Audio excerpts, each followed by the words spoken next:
intervention as injustice suffered at the hands of the UPND government by visiting various embassies. The group visited the European Union offices, American Embassy and the British Embassy to seek audience over the injustices committed by the New Dawn administration.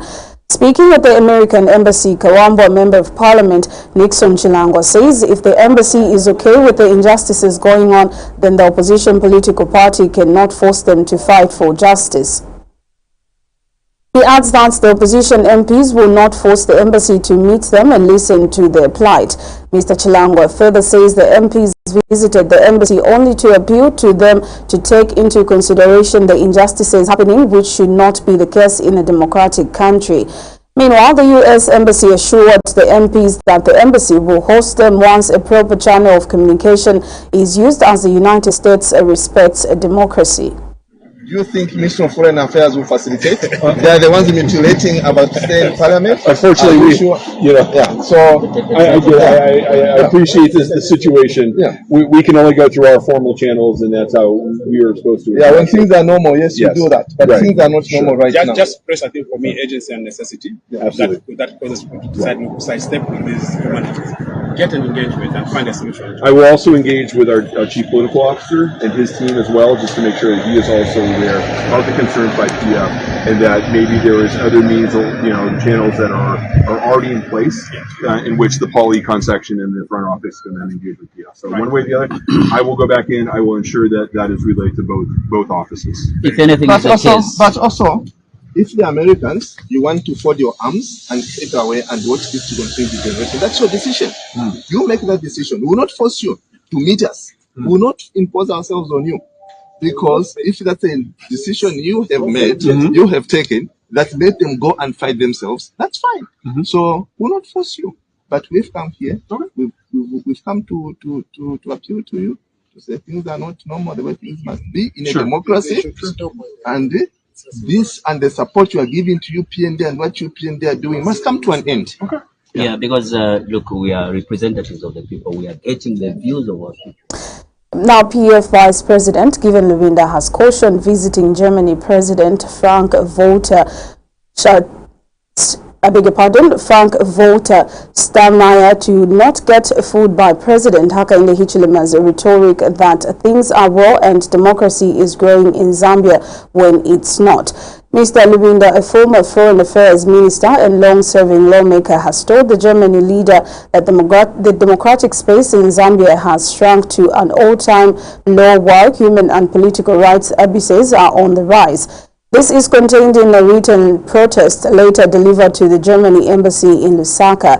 I am compelled to write to you because the president of Zambia has invested heavily in propaganda projects facade on to the international community that all is well when it's not, as Hichilema exhibits dictatorial tendencies in reality, Mr. Lubinda said.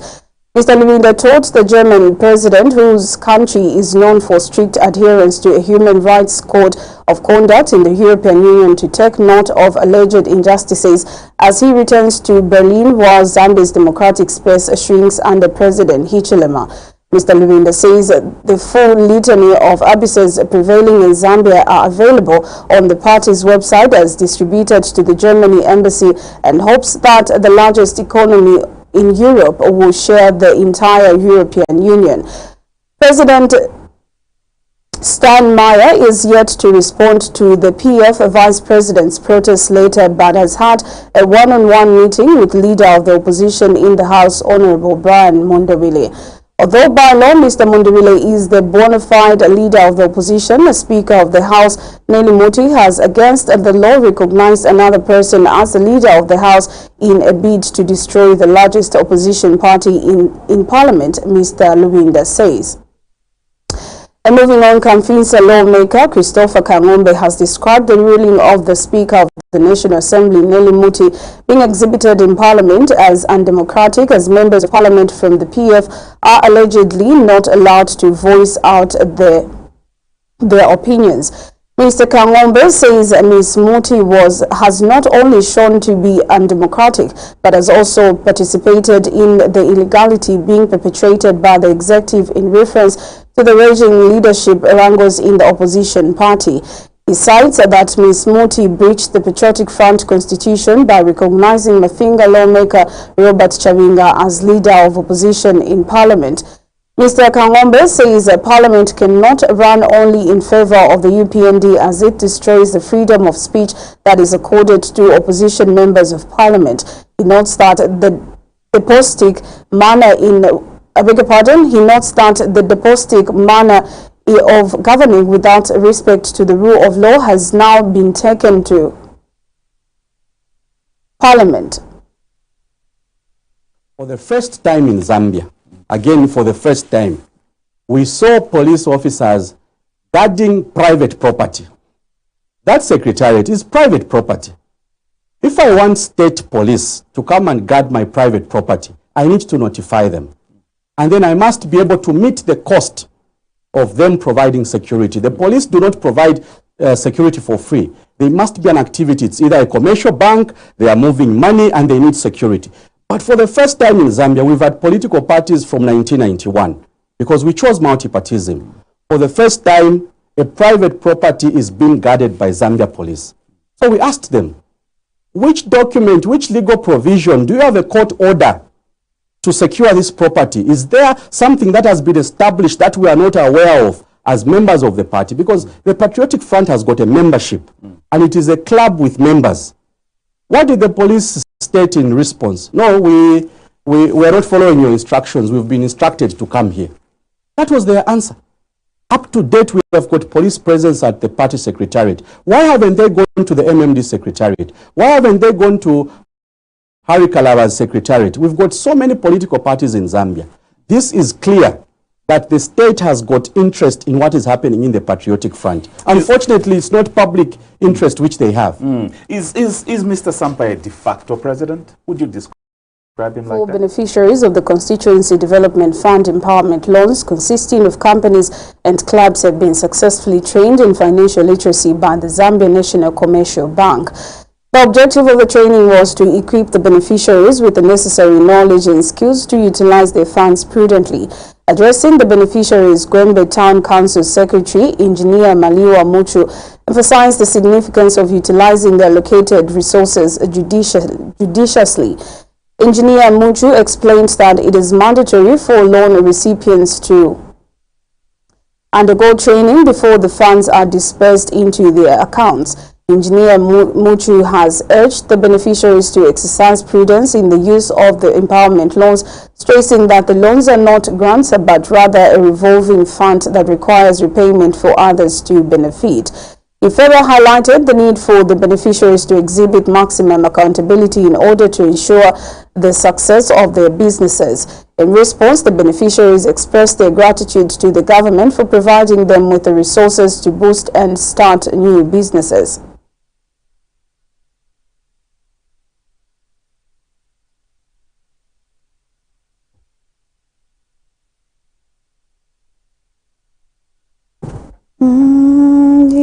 Trained 24 beneficiaries of loans, empowerment loans under CDF. These are citizens of Gwembe district. These are our local people. The loans that we have given them, most are ranging from 100 to 200,000 kwacha. We do have a number of projects that they applied for. As a local authority, together with the Zambia National Commercial Bank, we organized a financial literacy training just to ensure that these beneficiaries do not misuse the money, because this is not a grant, it is a loan, meaning that it has to be paid back. No wonder there is a revolving account that has been opened with Zanaco, so that once you pay back, others also can benefit. What we want to do as a local authority, or rather what we want to see, is this money being utilized the way it's supposed to be. We will make sure that we monitor, we go around and ensure that the people are utilizing this money for what they've applied it for. Because what we want at the end of the day is to have local economic development. The money has to remain within Gwembe. The money has to be used by our people. So we're calling upon well-meaning people from Gwembe district to come through and apply for these loans. Give us proposals, better proposals. We do have a lot of contractors around here, the local contractors. Those contractors, they need stones. So if you're in an area where there is quarry, apply. And our government has embarked on the review of the TVETA Act, which will ensure that provisions are included in supporting the transformation of Evelyn Horne College into a Polytechnic University College. Speaking during the 56th Evelyn Horne College graduation ceremony, Ministry of Technology and Science Permanent Secretary Brilliant Habenzu says government will continue to provide an enabling policy and legal environment for the institution to thrive in.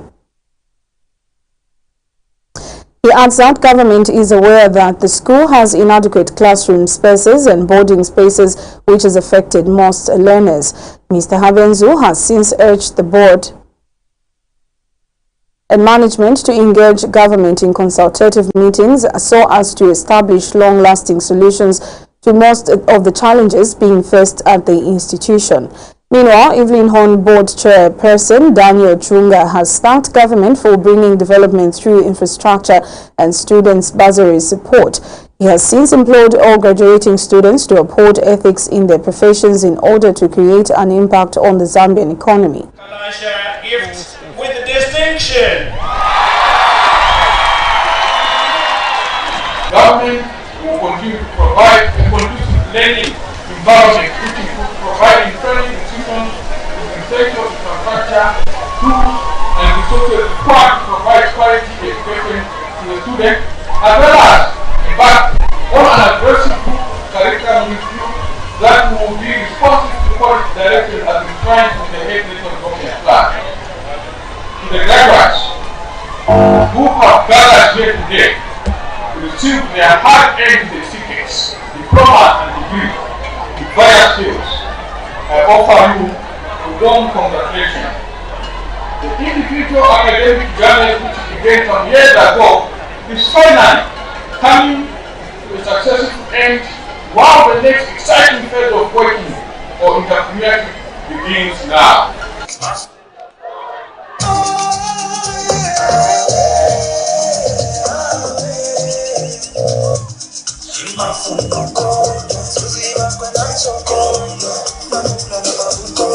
All what this has taught us is that in order for a diamond to shine, it has to pass through a lot of heat and pressure in order for it to be of great quality. Therefore, it is gratifying to be part of the Diamond Jubilee graduates whom we are convinced that will positively contribute towards national development as well as BECT graduates. I have no doubt that from this cohort of graduates we will one day produce a Republican president in Evaristo Terence Chanda. We shall be able to produce one of the best comedians that the country will ever see, Joshua Simpungwe, alas Jessims. We shall be able to produce the best engineers in Stephen Mwene, Abraham Londe, among others. We shall be able to produce the best teachers as well as graduating students. The Health Professions Councillor of Zambia, HPZ, has challenged graduates from Texila American University to offer pro bono services and corporate services so as to improve healthcare service in the country. Speaking during the White Court ceremony at Texila American University, HPCZ Registrar Foston Goma urged the students to work under the separation of a qualified registered health practitioner so as to maintain the ethics of a health practitioner. He adds that the graduates' commitment towards the profession will boost the integrity, which will restore the confidence in health practitioners. Mr. Goma has since implored the graduates to stick to the professional code of ethics during their professional journey. And the Texila American University Chief Executive Officer Pakanj Maheshwari says the graduates' White Court does not only accept the privilege of becoming healthcare providers, but also the immense responsibility that comes with it. Today, as they put on their white coats, they symbolize their entry into the world of medicine and their sole pledge to uphold the highest ethical and professional standards. The white coat is a symbol of trust, responsibility, and the sacred doctor-patient relationship. It carries with it the weight of knowledge, the power of healing, and the promise to make the world a better and healthier place. As the student on their white coats, they not only accept the privilege of becoming healthcare provider, but also the immense responsibility that comes with it. I would like to express my deepest gratitude to the faculty and staff at Texila for their dedication and hard work in nurturing these future healthcare professionals. Your commitment to their education and personal development is evident in the remarkable individuals we see before us today. To our student, I say this: your journey is just beginning and it will be marked by challenges and triumphs. Remember the oath you take today, the promise you make to your patients, and the responsibility you carry as healers. Embrace your white coat with pride and wear them with humility and compassion that define the best in the medical profession.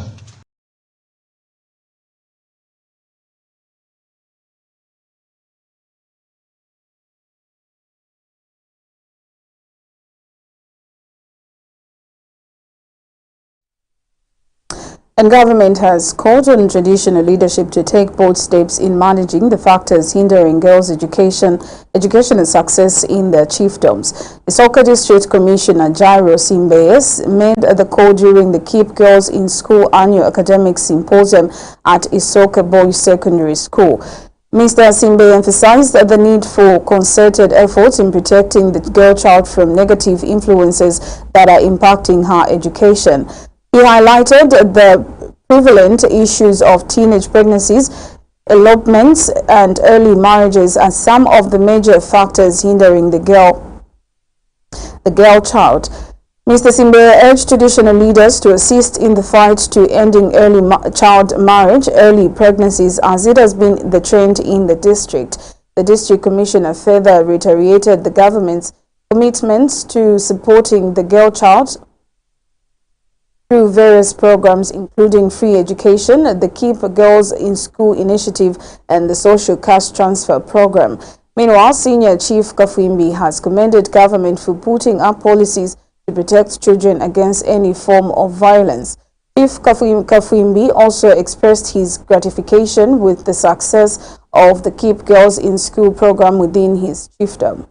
It is gratifying to see how the program of keeping girls in school has become a successful story. Today we realize how many girls who felt frowned upon, discouraged, and rendered useless by society have become to contribute positively to the development of this great nation. The working government of the UPND, in collaboration with other stakeholders such as the KGS, have greatly helped mold positively the well-being of a girl child in society. The positive impact of a girl child in the society cannot be overemphasized. Thus, the need to ensure that as many girls as possible are brought on board. In the district, among our beneficiaries, I urge our traditional leaders to help our schools in this area so that our girls can learn in favorable environment. I believe, Your Royal Highness, you've already alluded to this, and you have also emphasized to say you are going to do your part. On this one, we applaud you, sir. That is all that we had for you in our local stories. Let's take a break. We'll be back with more stories in international and sports news. And just stay tuned.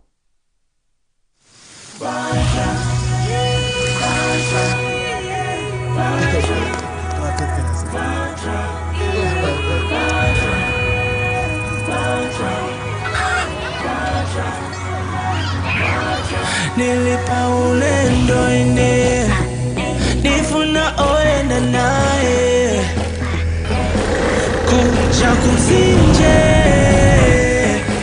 kunkania nyanje nilipa ulendo ndani ya sapwela nane kuja mzinje komwetiza pesa umoyo ipase ni vatra kumtima ni vatra nilifuna vatra kumtima ni vatra kumtima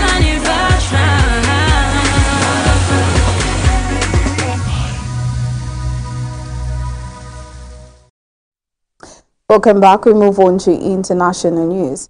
Israel claims that another top Hamas commander was killed in the second airstrike on the Jabalia refugee camp in 24 hours. Israeli forces said Mohammed Asa, the head of Hamas anti-tank missile unit, was eliminated in a strike of the Gazan refugee camp dubbed a terrorist stronghold. Dramatic footage released by the IDF shows the moment of an explosion at a Hamas base in the northern Gaza, which Israel claims killed Asa.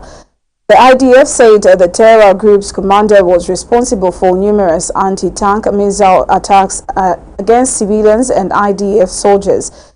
It comes as another top Hamas commander was killed in Tuesday's blast at the Jabalia refugee camp.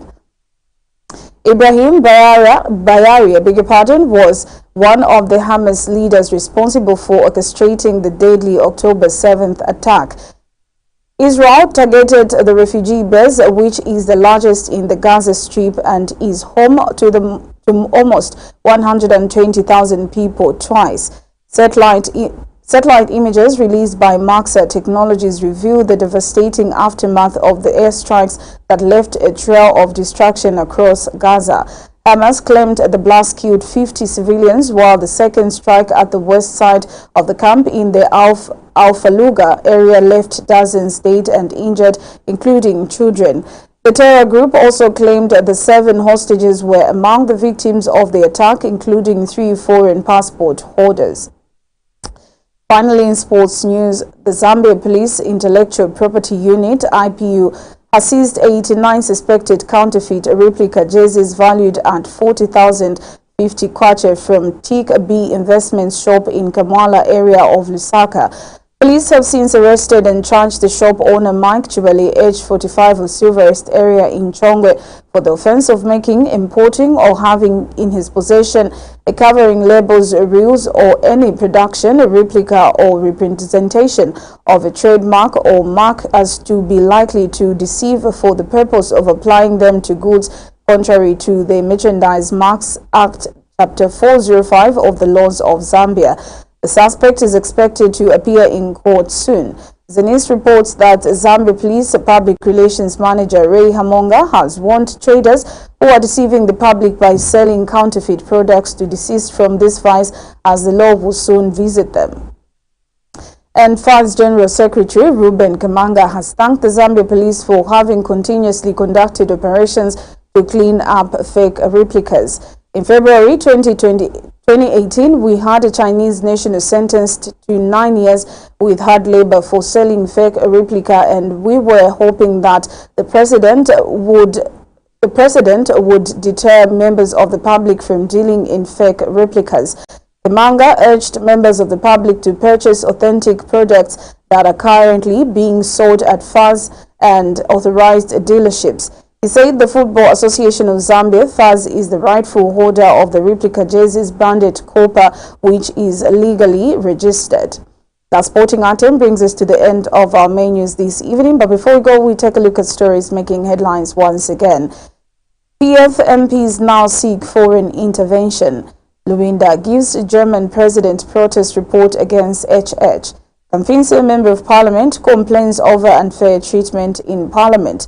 Zanaco equips CDF beneficiaries with financial literacy. And government calls on traditional leaders to protect girl child's education. In international news, Hamas-Israel war, latest on Israel's ground offensive in Gaza. And in sports, 89 fake Copa jerseys seized. This has been the Millennium TV main news. Thank you so much for staying with us. On behalf of the entire news crew, my name is Lovisa Chilifia. Thank you so much for watching and good night.